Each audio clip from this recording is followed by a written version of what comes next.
What's up, guys? Hey, this is Christian Brindle with Six Figure Medicare Agent. Hope this video finds you doing well. And today we're going to be talking about how can a Medicare agent have their best AEP, which stands for the annual election period. It's the time frame where the most opportunity of the entire year is present for us Medicare agents. So today we're going to kind of jump right into it based on some of the things I put up on the whiteboard here and some criteria that you're going to need to follow in order to really capitalize on this opportunity. Before I move out of the way, let you guys see the whiteboard, however, we got to talk to you about this video sponsor, my favorite telemarketing lead company, and that's, of course, Lead Heroes, you guys. Lead Heroes has got you covered when it comes to telemarketing leads, whether it be final expense leads, Medicare supplement leads, turning 65 leads. They just got something for everybody depending on what you're looking for and what your criteria of lead is going to be. They just really got you covered. Just because you watch this video today, they're going to give you 10% off any order you make on their website. A link to the site can be found down in the description of this video, as well as a coupon code next to the link, that you can use at checkout to get your 10% off on the discount there. So go ahead and check them out for this coming AEP.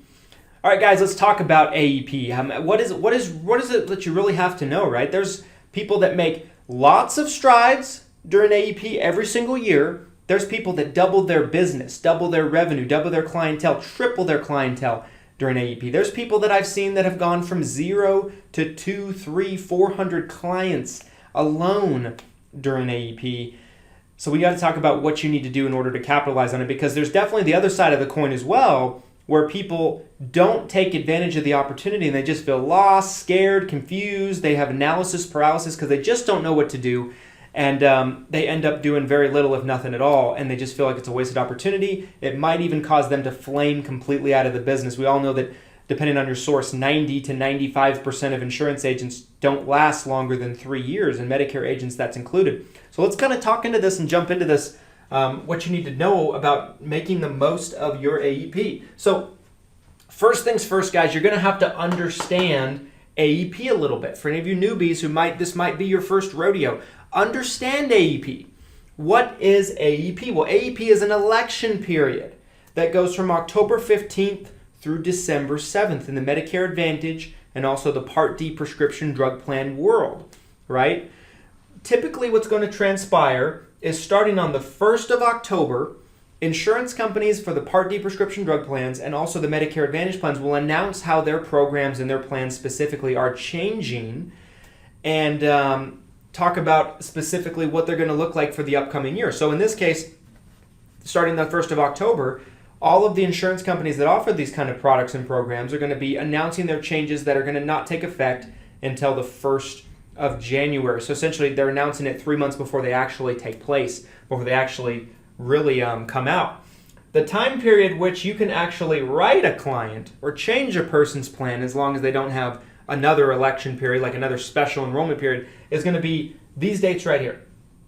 October 15th through December 7th. That's going to be your window essentially for AEP. New plans will start the first of the year, right? So when you write a plan, let's say you write it on October 16th, the person's effective date, if you write it due to AEP, is not going to be until January 1, right? Now, another thing to keep in mind for any of you that this is your first time around, AEP commissions do not pay out until the next year, right? They're just not going to. And I'll get to that in a second as to why that is. So let's talk about who you can actually write during AEP, because this is another thing that people get confused about, right? They're like, is it a free-for-all? Can I just do anything for anybody, right? So this is essentially what you're looking at. You can do a Medicare Advantage plan to another Medicare Advantage plan. That's very easy. There's no health questions. And during AEP, all you have to do is put AEP down on the app during those dates, and the app will go through every single time. Original Medicare to Medicare Advantage. So this could be if someone just maybe has original Medicare and a Part D prescription drug plan. Maybe they have original Medicare and a Medicare supplement, but they can go original Medicare to Medicare Advantage. Keep in mind the Medicare supplement does not automatically cancel out. So you're going to have to do one of two things.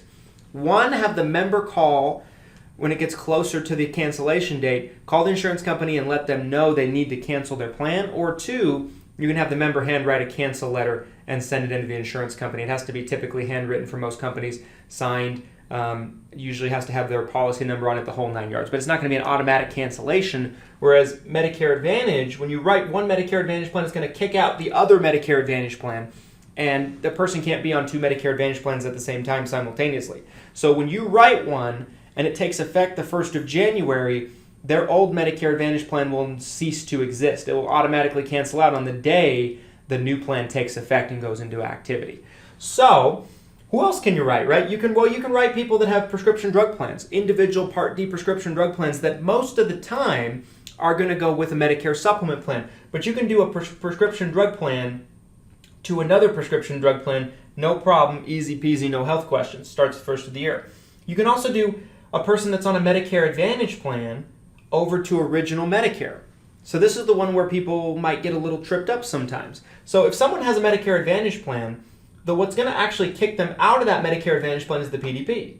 Because a person can't be on a PDP and a Medicare Advantage plan. In most cases, there's some exceptions like a Lasso MSA or something like that. But for the most part, a person cannot have a Part D prescription drug plan as well as a Medicare Advantage plan at the same time. So when you enroll them into a Part D prescription drug plan, works the same way as the Medicare Advantage rule would up here that I mentioned a second ago. It's going to kick them out of it on the effective date of the new plan. Okay? Now, this is the thing that's tricky about this. Usually when a person's going from Medicare Advantage to original Medicare, they're usually going to be transitioning into a Medicare supplement plan. Now, the thing is with a Medicare supplement plan, just because it's AEP does not mean that they're going to get guaranteed acceptance unless they qualify for it. Like, let's say they have a guaranteed issue, an open enrollment. We've actually done videos about this, so if you're interested in knowing the difference between those, just search our channel for guaranteed issue, and there's a video about it. But just for the sake of time, I'm not going to cover it in this video specifically. However, the person's still going to have to usually go through health questions and go through underwriting from that Medicare supplement. Medicare supplement companies ask health questions. They go through underwriting. And so essentially, they may or may not be accepted. They might be accepted, but they might be rated up to where their premium might be a lot more than they were originally anticipating, and it might even cause them to back out of even wanting the plan in the first place. So the rule of thumb, I always say, when you're going from Medicare Advantage to original Medicare is write the supplement plan first, give it as much time as you possibly can, and don't put in the Part D plan until you have confirmation that the supplement plan has accepted their enrollment and given them the rate that you originally discussed and talked about. Then you can put in the Part D enrollment or do the Part D enrollment with them, right? You can get back with them and do that application for the Part D enrollment because what's the rule of thumb with insurance, guys? You never cancel the old plan until the new one is secured and put into place. And that goes true for this situation as well.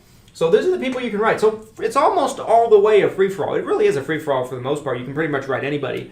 What is the key to success for AEP, guys? Well, the main key to success, in my personal opinion, is going to be spending as much time as possible on income-producing activities, right? Income-producing activities can take a lot of shapes, a lot of forms, right? Income-producing activities are typically going to be activities that get you in front of prospective customers, right? That's what you need to spend your time doing during AEP. You need to spend as little time as possible doing claims and customer service if you can help it. You need to spend as little time possible working on your website or, whatever the case might be, contracting. If you're contracting during AEP, you're failing, right? You're failing yourself, my friends. You just don't want to be bothering with any of that during AEP. You want to concentrate and focus on nothing but selling and building up your clientele and building your business during AEP. That's what the bottom line has to be. So how do you do that, right? How do you get in front of people? Well, there's a lot of ways that you can do it. There's 10 million ways to actually build this business and get in front of people, but these are a couple of really, really popular ones that you're going to see. So the first thing is you can buy leads, right? Leads can take a lot of different shapes and forms. You can do direct mail leads through a vendor like Elite Concepts or Anita Lead or somebody like that, to where you pay them to send out bulks of mail, and any response rates they get back, they send the leads to you, somebody that's actually filled out the card saying that they're interested. You can buy Facebook leads from vendors. You can now buy Google leads from vendors and SEO leads. You can buy internet leads from vendors. There's a million different kinds of leads out there that you can buy where typically you're just going to be paying a set price per lead in most cases, except for with direct mail, that's not usually the case.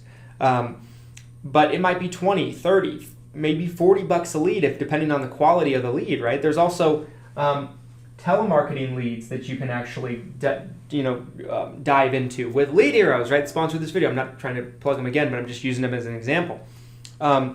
So the main thing I would say is with leads, you have to make sure that you understand your budget, and it needs to be, in my opinion, some part of what you're doing. I just believe that it's going to be very, very impactful for you to just spend some money on your business, because if you're not treating it like a business, you probably aren't going to grow like a business, right? Spending money on your business in the form of leads is helpful and valuable. Now, leads are certainly a means to an end in a brokerage's life, in my personal opinion. You should be, over time, learning how to market by yourself, learning how to generate your own leads. Or there's certain brokerages I know and agents that they've never called a lead before, and everything they do is done through grassroots marketing. But a lot of times when you're new, that's not going to be realistic for a lot of people. Some of you it might be, but you might need a mixture of a lot of these different things. What grassroots marketing is, guys, is that's where you go out and you sit at booths, you sit at tables, right? You participate in events that maybe carriers are throwing. You just try to get yourself out there into the community. Maybe it's doing Medicare 101 presentations for senior centers. It's just getting yourself out there into the community to where you're out and about. You are a resource for people to be able to ask questions from and get information from. And it puts you in an opportunity where people might want to talk to you about their plan, and it puts a face in their mind for them to think about when they think about Medicare. That's kind of what grassroots marketing is going to be. It's getting yourself out there. I would call it pounding the pavement, right? You're sacrificing more time than money necessarily. And anything you do that's going to get you more clients, you're going to either sacrifice either finances or your time, one or the other. Now, some of you have more time than you have money. Some of you have more money than you have time. So you kind of got to figure out the balance to this in terms of what you're able to sacrifice to be able to grow your business. Branding is a great thing that you can do. Branding can be if you're maybe on a bigger scale, right? You can do billboards, local TV commercials, radio ads, right? Online channels, like we have YouTube channels, right? We have podcasts, we have books that we put out there. That brings clients in the door. We don't do it just for fun, but that's going to be more of a long-term play, right? It's a slow burn necessarily. It's not the same thing where you necessarily are going to have the opportunity to pick up a phone and dial a lead, and you can essentially make an instant transaction from that standpoint. That's not going to be the case with long-term branding, but it's something you build over time. It's probably not something you want to start doing during AEP if you weren't doing it prior, but long-term it's probably something that can help you in future AEPs if you start working on it post-AEP. Mass advertising, that kind of goes hand in hand with branding a little bit.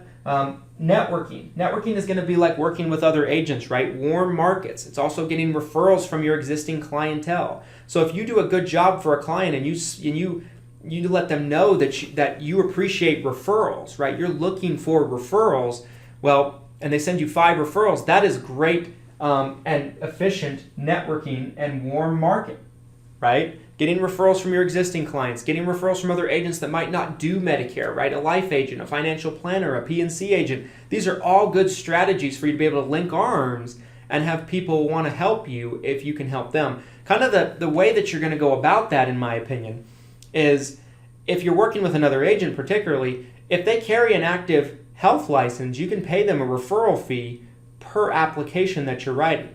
I believe the current limit is about $100 per application if they carry a current and active health license. The other thing you want to make sure that you're pitching to them is that you will protect their business. Be like, listen, Mr. Farmer's agent or Mr. Allstate agent or whoever you're talking to, I know that you don't do Medicare, but you might do life insurance, right? Or you might do annuities or financial planning or whatever the case might be. This would work with financial planners as well. But you don't do Medicare. And that's perfectly fine. You might not want to do Medicare, and that's perfectly all right. You don't have to. Here's the thing. There are people out there that are working with your clients right now and trying to sell them Medicare plans, and you have no idea who they are, and they don't know who you are, and they might overlap and do some of the same things that you do. They might do life insurance as well as Medicare. They might do the financial planning as well as Medicare. They might even do P&C as well as Medicare, and there's nothing to stop them from going in and replacing your business because they might be a jack of all trades. Listen, Mr. or Mrs. Agent, and this helps if you don't do that stuff, but if you don't, you can just be like, you can trust me, I'm going to protect your business. I'm going to edify you. I'm going to send them back to you for that product. But for me personally, I don't do P&C. I don't do annuities. I don't do financial planning. We do life, but it's not a huge focus for us. We do ride it. We're not going to just turn away business. We do ride it, but it's not something that we're going to really take a lot of focus into. So what I tell an agent is, listen, Mr. Agent or Mrs. Agent, I don't do what you do. So you have zero fear in the fact that of me going in and replacing your business. But I'm going to edify you, I'm going to make you look good, I'm going to protect your business, and you can profit from it without having to do anything, right? You're making nothing right now when your clients get Medicare plans. So let's work together. I'll send my referrals to you for what you do. You send your referrals to me. Let's partner up and actually make a partnership to where we can both have a better, more effective, and protected business and both make more money at the same time. So that's a great focus of things you can do, guys. And there's so many things you can do during AEP, but the main thing is you have to put together a business plan, a marketing strategy, which we'll have a video coming out about that pretty soon about how to put together a business plan. So we'll save that for the next video. But you just have to have income generating activities and nothing but during AEP. There's not time for anything else. You have the other 10 months of the year for that. So a couple of other things, guys. Who's your competition during AEP? Right? Who is your direct competition? Who do you have to keep an eye on? Well, in my opinion, the main one is call centers. There's big call centers out there and there's little call centers, right? They're all going to be your competition directly because all of them are calling your clients and all of them are trying to move your products. And I'll tell you exactly what leg you have to stand on over them. But you have huge call centers out there like eHealth, right? The eHealths of the world, they're coming for your clients. They're probably the 600-pound gorilla when it comes to call centers out there, but there's definitely other ones as well that you have to keep an eye on. Other agents as well, maybe not necessarily to the same capacity, and they're probably not going to be as much of direct competition to you as some of these other things on the list, but they're going to be somewhat competition because if you're selling maybe in one market, let's say you're rural, right? And you really are known as the guy or the gal in that particular market. Well, that agent that's down the street from you, they're going to be talking to maybe some of the same people as you. Maybe not a whole lot. It's not going to happen often, but they still are somewhat your direct competition. Carriers themselves. Carriers market heavily during AEP. There's certain carriers that I won't name the names of that they get entire hour-long television shows that they come out with that essentially are just promoting their products and their brand and their company, right? Then they advertise like crazy, so they're definitely trying to get business direct to them and maybe cut out the agent or the broker. That's more profitable for them anyway. Companies like Walmart that are jumping into the insurance space, right? Walmart Insurance Services, it's probably not going to have a huge impact this AEP, but it will in AEPs to come. If Amazon jumps in the space, these are the things you need to be thinking about. This is how you combat these kind of people. These kind of people.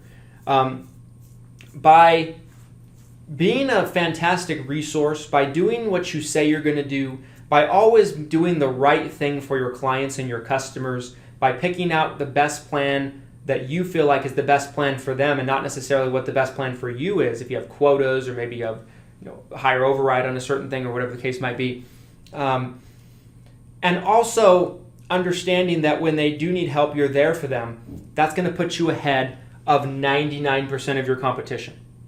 Because the rest of these people, most likely they're not doing that. Or most of them are not doing that. They're not providing that service. They're not getting a good explanation on what their options are like you have. And they're not getting a 10,000-foot view of their options. They're not getting recommended their best option either. Call centers are typically going to recommend three of the largest insurance companies, and they're going to cut out local carriers, where if you're local, a local carrier might be a better fit for somebody. Call center might not have it, right? And they might not talk about it. They might not let the person know about it.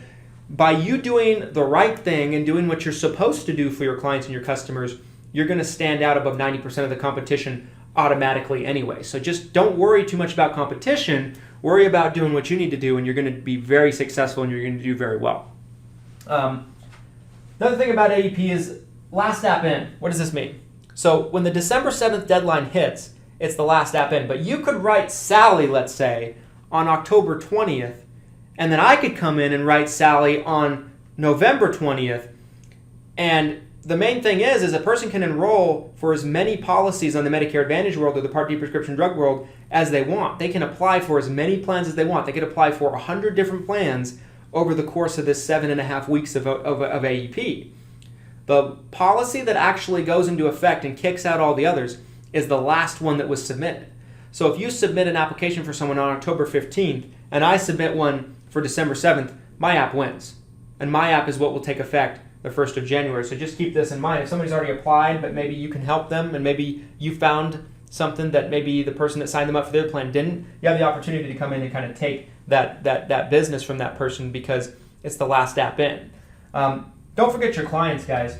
If you already have an existing book of business, don't get so caught up in getting new business that you ignore your old ones. Yes, you want to make sure that you do both. And if you're at a point in your business where the existing clients are taking so much time from you that you're not having the opportunity or the time to go out there and get new business, that tells me that it's time for you to hire staff. It's time for you to grow into more than just a single person business. But make sure to take care of your clients. Make sure that they're taken care of. Retention is key. I know people that have very low retention rates because they just don't ever talk to their clients or customers again. You don't want to do that. You want to lifetime value of the client can stretch much longer if you do just a little bit to take care of them. So make sure you're available for them. Make sure that you are, if you know a plan is really changing for the worse, make sure that you get with them and help them find a new plan, whatever the case might be.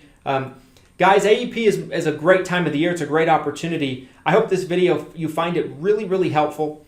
And I hope that you find your much success this AEP. And I hope this video helped you. If it did, do me a favor, drop a like on it so more people just like you can find it. This actually helps us with the YouTube algorithm, so we need you. We need you, please, to hit the like button. Hit the like button. Hit it, and hit it hard. Hit it hard, hit it hard, hit it hard.